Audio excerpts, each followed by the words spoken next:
ഞായറാഴ്ച ദിവസങ്ങളിൽ മുൻകൂട്ടി ഏറ്റ ഓട്ടങ്ങളൊന്നുമില്ലെങ്കിൽ വൈകുന്നേരം ഒരു 6 മണിയൊക്കെ ആകുമ്പോൾ ഓട്ടം നിർത്തും. അതിനുശേഷം ഫാമിലിയെയും കൂട്ടി പുറത്തേക്ക് ഇറങ്ങാറുണ്ട്. അത് ചിലപ്പോൾ സിനിമക്കായിരിക്കും, അല്ലെങ്കിൽ ബീച്ചിലേക്കായിരിക്കും, അങ്ങനെ എന്തെങ്കിലുമായിട്ട് പുറത്തേക്ക് ഇറങ്ങും. അപ്പോൾ ഇന്നലെ ഞങ്ങൾ സിനിമക്കാണ് പോയത്. അപ്പോൾ നമ്മുടെ കളങ്കാവൽ, മമ്മൂട്ടിയുടെ കളങ്കാവൽ, മമ്മൂട്ടിയുടെ എന്ന് പറയുന്നതിനേക്കാളിൽ നല്ലത് വിനായകന്റെ എന്ന് പറയുന്നതായിരിക്കും. കാരണം നമ്മൾ നായകന്റെ പേര് പറഞ്ഞിട്ടാണല്ലോ പറയില്ല, മോഹൻലാലിന്റെ സിനിമ, മമ്മൂട്ടിയുടെ സിനിമ എന്നൊക്കെ പറയുന്നത്. ഇത് നായകൻ വിനായകനാണല്ലോ, അതുകൊണ്ട് നമുക്ക് വിനായകന്റെ സിനിമ എന്ന് പറയാം. അപ്പോൾ വിനായകൻ നായകനായ, മമ്മൂട്ടി വില്ലനായ ഒരു അടിപൊളി ഫിലിം. അതായത് അവരുടെ രണ്ടുപേരുടെയും അഭിനയം ഒന്നും പറയണ്ട, അടിപൊളി അഭിനയം. മമ്മൂട്ടി പക്ക സൈക്കോപാത്ത്, അടിപൊളി വില്ലൻ.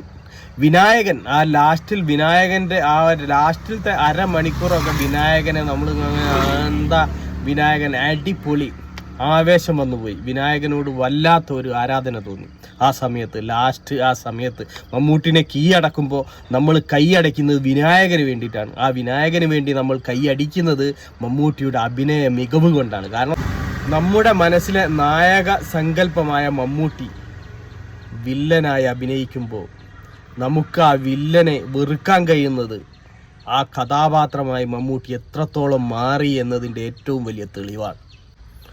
അതാണ് ഈ സിനിമയിലെ മമ്മൂട്ടിയുടെ അഭിനയത്തിൻ്റെ പ്രത്യേകത. മഹാനടൻ്റെ പൂണ്ട് വിളയാട്ടം എന്ന് പറയാം. പിന്നെ സിനിമ എല്ലാം കൊണ്ടും മികച്ചൊരു സിനിമ ആയിട്ടാണ് എനിക്ക് തോന്നിയത്. വളരെ സ്ലോ ബേസിലാണ് സിനിമ പോകുന്നത്, എങ്കിലും നമുക്ക് ഒരു നിമിഷം പോലും നമുക്ക് ഒരു ലാഗ് അടിക്കുന്നതേ ഇല്ല. പിന്നെ പറഞ്ഞല്ലോ ഫാമിലിയും കൂടെ ഉണ്ടായിരുന്നു എന്ന്. അപ്പോൾ അവർക്കും സിനിമ നന്നായി ഇഷ്ടപ്പെട്ടു. മകന് ഫസ്റ്റ് ഹാഫിൽ കുറച്ച് ലാഗ് അടിച്ചു എന്ന് പറഞ്ഞു, പക്ഷേ സെക്കൻഡ് ഹാഫിൽ സിനിമ കത്തി. അവനും നല്ല അഭിപ്രായം തന്നെയാണ്. എല്ലാ സിനിമകളൊന്നും കാണാറില്ല, എങ്കിലും നല്ല സിനിമ എന്ന് കേൾക്കുന്ന സിനിമകൾ, അല്ലെങ്കിൽ മമ്മൂട്ടിയുടെ മോഹൻലാലിൻ്റെ ഒക്കെ സിനിമ വരുമ്പോൾ പോയി കാണാറുണ്ട്. അപ്പോൾ കൂടുതലും ഫാമിലിയോടൊത്താണ് പോയി കാണാറ്. അപ്പോൾ ഈ തുടരും സിനിമ കണ്ടതിന് ശേഷം എനിക്ക് കൂടുതൽ ഇഷ്ടപ്പെട്ട ഒരു സിനിമയാണ് ഈ നമ്മുടെ കളങ്കാവൽ.